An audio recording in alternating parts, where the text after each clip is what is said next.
John was betrayed by his love and left to die, but it did not start here. He was 2 years old when his parents died. That part of his life exists only in photographs and second-hand stories, a blurry picture of his mother laughing on a sunlit porch, his father holding him up too close to the camera, both of them out of focus. Suddenly, his parents won the lottery, and this never went unnoticed. On that night when they won is when they died in a car accident. Dreams of a decent life ended right there at the crash site. He grew up with his aunt and uncle after that. They were good people, according to anyone who did not live there. He fed, clothed, enrolled in school. That was the extent of the care. Grief was treated like an inconvenience, especially since he was too young to remember what he had lost. Whenever he asked about his parents, the room would go quiet. His aunt would sigh. His uncle would tighten his jaw and start to hit him and say, "In this house we do not talk about fools who died in a wimpy way," and then he would laugh at John.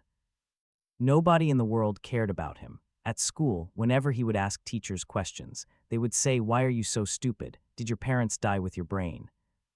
In high school, he met her Trina. She sat 2 rows ahead of him in English class. She always ate lunch with him and laughed with him. She told him he was different, said it like it meant something good. For the first time, he let himself imagine a future that wasn't just surviving. He trusted her, so he started giving her the little money from his part-time jobs.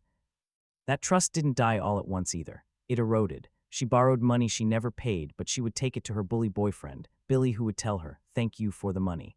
Does that fool think he has a chance with you?" Trina said, "I do not want your hands getting dirty with that trash of a student."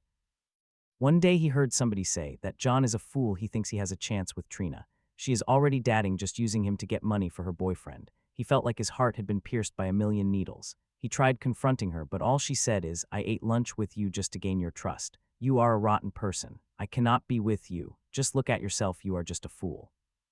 His uncle had been drinking since noon. He always drank, but that night he drank with purpose.